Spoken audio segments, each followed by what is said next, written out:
नमस्कार, जनतंत्र टीवी में आप सभी का बहुत स्वागत है। मैं गरिमा श्रीवास्तव आपके साथ बुलेटिन की शुरुआत करेंगे इस वक्त की अहम खबर से, जहां उत्तराखंड में एक बार फिर से मौसम ने अपना कहर दिखाया है। चमोली जिले के नंदानगर में बादल फटा है और अचानक आए पानी के सैलाब ने वार्ड कुंतरी लगाफली में 6 मकानों को पूरी तरह से क्षतिग्रस्त कर दिया। 10 लोग लापता बताए जा रहे हैं। राहत और बचाव टीम पहुंच चुकी है और इस विपदा के बाद स्वास्थ्य विभाग ने स्थिति से निपटने के लिए तत्काल कदम उठाए। सीएमओ के मुताबिक मेडिकल टीम और 3 एम्बुलेंस मौके पर भेज दिए गए हैं ताकि लोगों को जल्द से जल्द इलाज मिल सके। चमोली के जिलाधिकारी ने कहा कि चमोली जिले की नंदानगर घाट क्षेत्र में बादल फटने से भारी नुकसान हुआ है।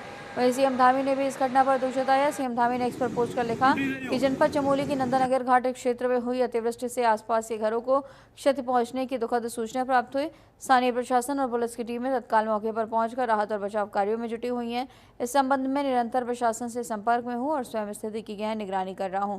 ईश्वर से सभी के सकुशल होने की प्रार्थना करता हूं।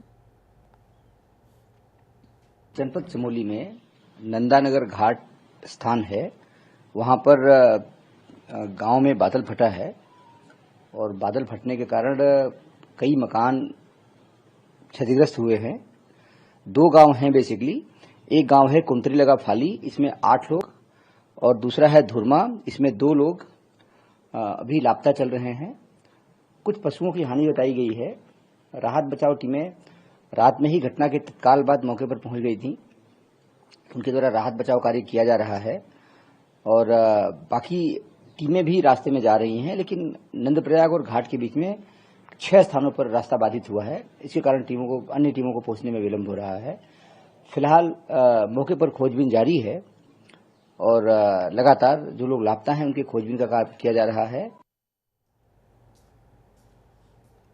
और वहीं सीएम धामी ने देहरादून स्थित आपातकालीन परिचालन केंद्र में वरिष्ठ अधिकारियों के साथ चमोली और अन्य क्षेत्रों में भारी बारिश से उत्पन्न स्थिति की समीक्षा की है। सीएम धामी ने प्रभावित क्षेत्रों में राहत और बचाव कार्यों में तेजी लाने के निर्देश दिए। प्रभावित लोगों को आवश्यक राहत सामग्री शीघ्र उपलब्ध कराने का निर्देश दिया गया है।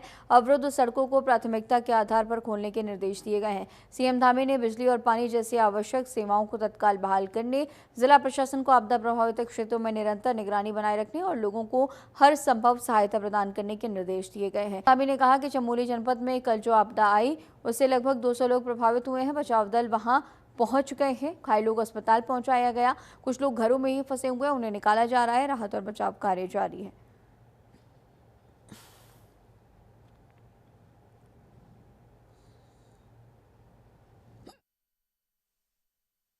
ये लगभग 35 मकान बादल फटने से और वहाँ भारी मात्रा में मलबा आने से पूरी तरह से क्षतिग्रस्त हो गए हैं और काफ़ी सारा वहाँ दुकानों को, गौशालाओं को, और लगभग 20 लोग घायल हुए हैं और लगभग 14 लोग अभी लापता हैं और 200 से भी ज़्यादा लोग कल की जो रात की आपदा चमोली जनपद में आई है उससे प्रभावित हुए। वहाँ पर सभी बचाव करने वाले दल पहुँच गए हैं। डीएम, एसएसपी प्रातःकाल ही वहाँ के लिए चल दिए थे और भी अन्य जो लोग घायल हैं उनको कुछ लोगों को वहाँ पर अस्पतालों में पहुँचाया गया है और जो गंभीर रूप से घायल हैं उनके लिए उनकी मौसम का इंतजार कर रहे थे और अभी एक विंडो मिल गई है तो उनको तत्काल वहाँ से एम्स शिफ्ट किया जा रहा है। एक बच्चा भी है जिसके सर में चोट लगी हुई है और अभी भी कुछ लोग वहाँ पर जो घरों में ही फंसे हुए हैं उनको निकाले जाने की कार्रवाई की जा रही है। पूरे सितंबर माह में पूरे समय अभी तक जब तक हमारा मानसून पूरी तरह से थम नहीं जाता है तब तक सभी जिलों को, सभी आपदा प्रबंधन के लोगों को और एनडीआरएफ, एसडीआरएफ, जितने भी एजेंसियां हमारी काम करती हैं सभी को अलर्ट मोड में रखा गया है। मौसम विभाग से भी लगातार हम लोग संपर्क कर रहे हैं और मौसम विभाग की जिस प्रकार का अनुमान है उसके अनुसार सभी को अलर्ट मोडों में रहने के लिए और नदी, नाले, ऐसे स्थानों पर जो उसके किनारे रहने वाले लोग हैं उन सभी को सुरक्षित स्थानों पर पहले से ही जो है ले जाने के लिए कहा जाता है। उत्तराखंड में आसमान से आफत बरसने का सिलसिला थम नहीं रहा। बीती रात से ही प्रदेश के ज्यादातर क्षेत्रों में मूसलाधार बारिश का दौर जारी है। पहाड़ से लेकर मैदान तक भारी बारिश से जनजीवन प्रभावित है। वहीं सीएम धामी ने देहरादून में आपदा प्रभावित क्षेत्रों में राहत और बचाव कार्यों का स्थलीय निरीक्षण किया है।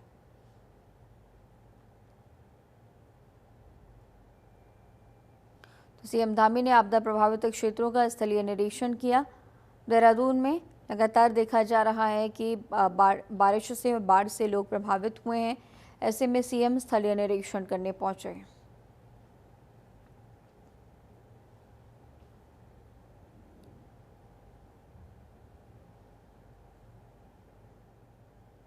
बीते कुछ दिनों से उत्तराखंड में बारिश का दौर जारी है। राजधानी देहरादून समेत राज्य भर के जिलों में रुक रुक कर बारिश हो रही है। भारी बारिश और बादल फटने की घटना ने लोगों के दिलों में खौफ पैदा कर दिया। मौसम विभाग ने भारी बारिश को लेकर चेतावनी जारी की और इसी के साथ ही देहरादून जिला प्रशासन की ओर से आज स्कूलों में अवकाश घोषित किया गया है। सितंबर का महीना आधे से ज्यादा गुजर चुका है, लेकिन मानसून विदाई लेने की बजाय रुला कर जा रहा है। मौसम विभाग की ओर से जारी किए गए पूर्वानुमान के मुताबिक उत्तराखंड के देहरादून, हरिद्वार, टिहरी और पौड़ी जिलों के लिए रेड अलर्ट जारी किया गया है। इन जिलों के अधिकांश हिस्सों में गर्जन के साथ तेज दौर की बारिश होने की संभावनाएं भी है। नैनीताल, बागेश्वर, पिथौरागढ़ जनपदों में कहीं कहीं गर्जन के साथ बिजली चमकने और वर्षा के तीव्र दौर रहने की संभावनाएं हैं। और इसके अलावा उधम सिंह नगर जैसे राज्य के पर्वतीय जनपदों में कहीं कहीं गर्जन के साथ आकाशीय बिजली चमकने की संभावनाएं हैं। तो भारी बारिश का रेड अलर्ट कहां पर है, आप ग्राफिक्स के जरिए भी देखिए। देहरादून में, हरिद्वार में, टिहरी में, पौड़ी में इन जगहों पर भारी बारिश का रेड अलर्ट जारी किया गया है।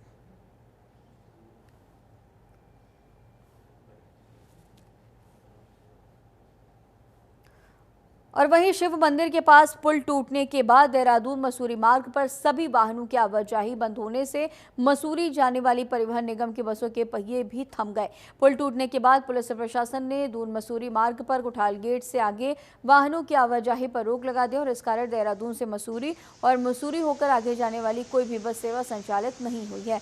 बारिश के कारण मसूरी रोड पर कई जगह दरारें पड़ने से यातायात बाधित है।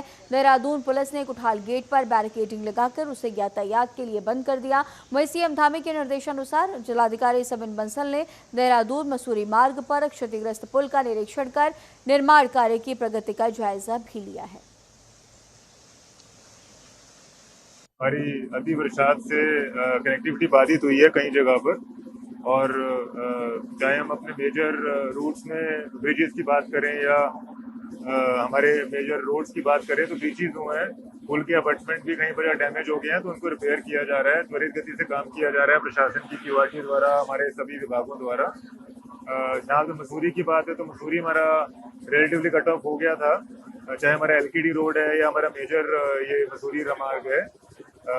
यहाँ पर अभी हमारा वेले ब्रिज ऑलमोस्ट कंप्लीशन के वर्ज पर है और जिससे हमारा जो एसेंशियल सप्लाईज हैं और एक्टिविटी है वो रिस्टोर कर दी जाएगी।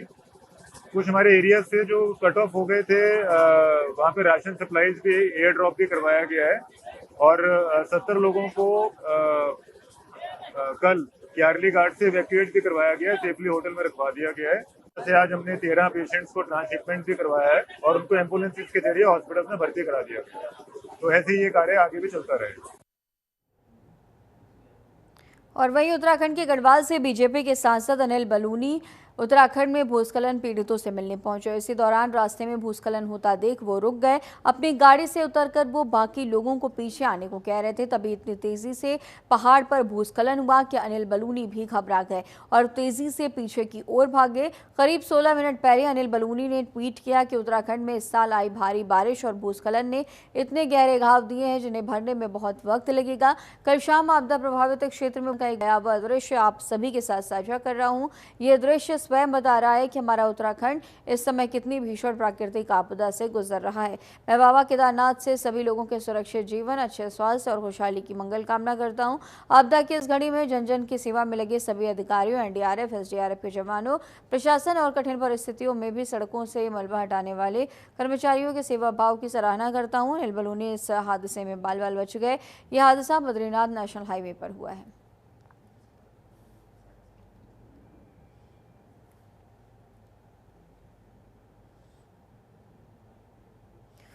और वहीं उत्तराखंड में लगातार हो रही बारिश से कई स्थानों पर जीवन आश्रम के पास मलबा आने से सड़क पूरी तरह से मार्ग को खोलने का कार्य जारी है। ऋषिकेश गंगोत्री हाईवे पर फकोट से आगे बिनू तक सिर्फ एक सिंगल लाइन चालू है, जबकि बगड़धार के पास रास्ता पूरी तरह बंद है। प्रशासन ने मौके पर जेसीबी और पोकलैंड मशीनें तैनात कर दी और देर रात तक मार्ग खोलने जाने की संभावना है। ऋषिकेश मार्ग फिलहाल सुचारू है, यात्री इस मार्ग से आवाजाही कर सकते हैं। दूसरी ओर गुजराडा, रानी पोखरी और सत्यो कुमारला मार्ग बंद है। प्रशासन ने लोगों को वैकल्पिक मार्गों से यात्रा करने की सलाह दी है। प्रशासन का यह कहना है कि स्थिति पर लगातार निगरानी रखी जा रही है और प्रभावित मार्गों को जल्द से जल्द सामान्य करने का प्रयास भी जारी है।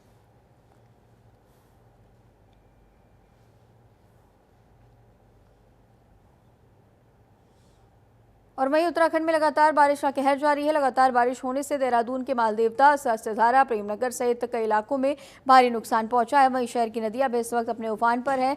नदी किनारे रहने वाले लोगों को सुरक्षित स्थानों पर ले जाया जा रहा है। साथ ही पुलिस और स्थानीय प्रशासन से ही खुद मुख्यमंत्री पुष्कर सिंह धामी भी बाढ़ से हुए नुकसान का जायजा लेने के लिए ग्राउंड जीरो पर पहुंचे हैं। सोमवार को इलाके में हुई भारी बारिश से जहां लोग डरे सहमे हैं, तो वहीं अभी भी 16 लोग लापता बताए जा रहे हैं, जबकि इस घटना में 15 लोगों ने अपनी जान गंवा दी है। हालातों का जायजा लेने के लिए हमारे संवाददाता हरीश खनेड़ा भी मौके पर पहुंचे, जहाँ मालदेवता में लगभग 400 मीटर सड़क पूरी तरह से क्षतिग्रस्त हुई है।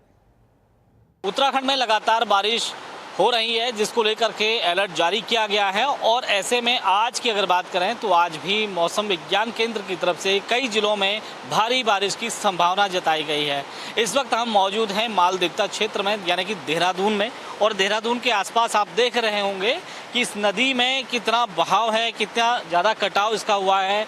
जिस तरह से बीती रोज बारिश हुई है, बारिश होने के कारण यहाँ से लेकर के लगभग 400 मीटर के आसपास जो सड़क मार्ग है वो पूरी तरह से ध्वस्त हो चुका है, पूरी तरह से खत्म हो चुका है। और ऐसे में हम इस समय यहाँ पर नदी के पास है, मालदेवता नदी है, सौंग नदी है, और आप देख सकते हैं कि इसका कितना बहाव है और क्या उस समय स्थिति रही होगी और किस तरह से यहाँ पर जो पानी का जो बहाव है वो लगातार अभी भी कटाव कर रहा है। आज की अगर बात करें तो आज भी मौसम विज्ञान की तरफ से कई जिलों में भारी बारिश की संभावना जताई गई है और ऐसे में लगातार लोगों को सतर्क रहने के लिए कहा जा रहा है। और यही नहीं बल्कि अभी तक की अगर बात करें तो जो कल जो हादसा हुआ है, जिस तरह से बारिश की वजह से जो यहाँ पर जो हादसा हुआ है उसमें अभी तक 15 लोगों की मौत हो गई है और 16 लोग अभी भी लापता हैं।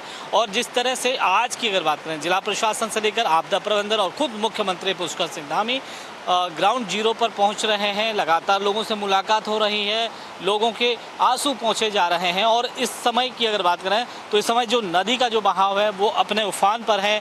और ऐसे में ये माना जा सकता है कि जैसे मैं थोड़ा सा आपको ये भी दिखाना चाहूँगा कि ये जो पुराना जो पुल रहा होगा, यानी कि आप ये मान सकते हैं कि इस वक्त क्योंकि यहाँ पे नदी नहीं थी तब, और ये पुराने समय में कभी यहाँ पर नदी रही होगी, ये पुल रहा होगा या फिर यहाँ पे कोई कौल या नहर रही होगी और सिंचाई के लिए लोग इसे उपयोग करते रहे होंगे। लेकिन आज भी वो अवशेष यहाँ पर मौजूद हैं, यानी कि ये साफ है कि कहीं ना कहीं नदी जो पुरानी रही होगी उसका जो रास्ता रहा होगा यहाँ तक जरूर रहा होगा। और ऐसे में लगातार जो अतिक्रमण हो रहा है, लगातार जो नदियों को रोकने का जो प्रयास किया जा रहा है, उससे कहीं ना कहीं लोगों को बचना होगा, लोगों को ये समझना बहुत ज़रूरी होगा, क्योंकि लगातार हर वर्ष इस तरह की जो आपदाएं हैं वो उत्तराखंड में आती हैं। और कहीं ना कहीं ये जो अतिक्रमण है, ख़ासतौर पर हम नदियों के जो मुहाने को बंद करने की कोशिश कर रहे हैं या यहाँ तक जहाँ तक ज़मीन नदियों की है उसे रोकने की कोशिश कर रहे हैं, वहां बसाकत कर रहे हैं, तो आने वाले समय में कहीं ना कहीं खतरा पैदा हो सकता है। अपने सहयोगी रोहित कुमार के साथ हरीश खन्ना, जनतन टीवी, देहरादून। और ब्रेक के बाद एक बार फिर से आप सभी का बहुत स्वागत है। चलिए आगे शोर एक सिलसिला जारी है, उसी को लेकर मौसम विभाग ने भी बारिश जारी किया। हरिद्वार डीएम ने स्कूलों और आंगनबाड़ी केंद्रों की में भी लगातार मूसलाधार बारिश के कारण जगह जगह जलभराव हो गया। रामपुर जुंगी देहरादून हाईवे पूरा तालाब बना हुआ है, इसके कारण लोगों को काफी दिक्कतों का भी सामना करना पड़ा। इसके अलावा लोगों के घरों में और दुकानों में पानी भरने के कारण भारी नुकसान होने की संभावनाएं भी है। देहरादून और पहाड़ों में हो रही बारिश और बादल फटने की घटनाओं के कारण रुड़की सुलानी नदी का भी जलस्तर बढ़ गया। नदी के किनारे बने मकानों पर भी खतरा मंडरा रहा है। इसको देखते हुए प्रशासन ने लोगों को सावधान रहने की चेतावनी दी है।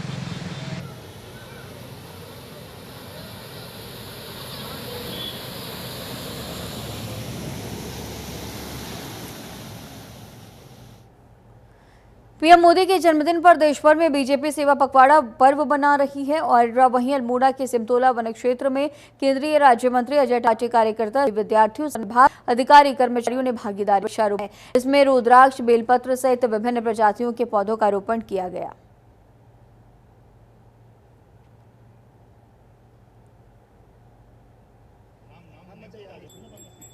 से पूरे देश के अंदर सेवा पर्व के रूप में 17 तारीख से लेकर के 2 अक्टूबर महात्मा गांधी जी के जन्मदिन तक मनाने का शुभ अवसर मिला है। हम सबके प्रिय नेता के रूप में हम सबका मनोबल ऊंचा कर रहे हैं। पूरी दुनिया के अंदर हर व्यक्ति तक एक परिवार के अभिभावक के रूप में अपना मार्गदर्शन कर रहे हैं। ऐसे नरेंद्र भाई मोदी जी के जन्मदिन के शुभ अवसर पर हम सब लोगों के माध्यम से एक कार्यक्रम यहाँ किए जा रहे हैं। आज ये वन विभाग के द्वारा और वहीं केंद्रीय सड़क परिवहन और राजमार्ग राज्य मंत्री अजय टम्टा द्वारा क्वारब की बदहाली के लिए अल्मोड़ा विधायक मनोज तिवारी को जिम्मेदार ठहराए जाने के बाद कांग्रेस ने विरोध किया। जिला कांग्रेस कमेटी अध्यक्ष के नेतृत्व में कार्यकर्ताओं ने अजय टम्टा का पुतला फूका और नारेबाजी की है। कांग्रेस कमेटी अध्यक्ष भूपेंद्र सिंह भोज ने मंत्री के बयान को गैर जिम्मेदाराना बताया और कहा कि विरोध आगे भी जारी रहेगा।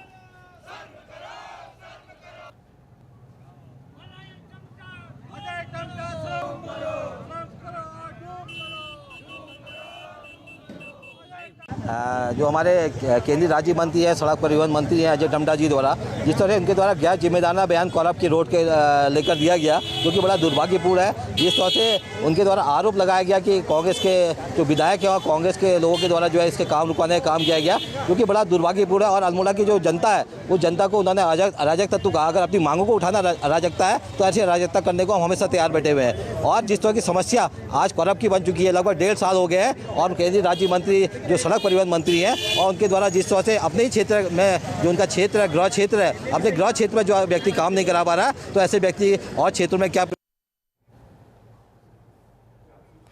थाना भगवानपुर क्षेत्र में हरिद्वार पुलिस और ड्रग्स इंस्पेक्टर की संयुक्त टीम ने बड़ी कार्रवाई की है। लगभग 40 मेडिकल स्टोर्स पर लाइसेंस दवाओं के भंडारण और सीसीटीवी कैमरों की गहन जांच की गई। कई दुकानों से दवाइयों के सैंपल्स लिए गए हैं। नशे से जुड़ी औषधियों की जांच जारी है। 7 मेडिकल स्टोर्स पर सीसीटीवी कैमरे न लगाने पर पुलिस अधिनियम के तहत चालान भी किया गया। देख लेना, बाकी कैमरा लगवा देना, 1 हफ्ते में लगवा देना, ठीक है।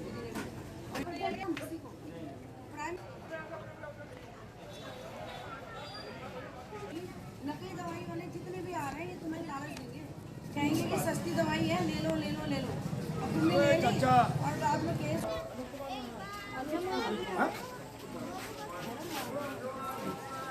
क्या बात हो गई?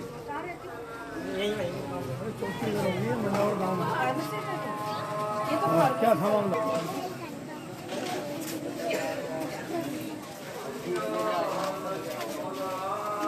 देख लेना, बाकी कैमरा। और चलिए अब आपको सीधा देहरादून लिए चलते हैं, जहां पर सीएम पुष्कर सिंह धामी इस वक्त मौजूद हैं। तो ये तस्वीरें देखिए, संतोषी माता के मंदिर पहुंचे हैं सीएम पुष्कर सिंह धामी। देहरादून में इस वक्त मौजूद टपकेश्वर महादेव मंदिर सीएम पुष्कर सिंह धामी पहुंचे हुए थे। और इस बुलेटिन में फिलहाल इतना ही। खबरों का सिलसिला लगातार जारी रहेगा। बने रहिए जनतंत्र टीवी के साथ। नमस्कार।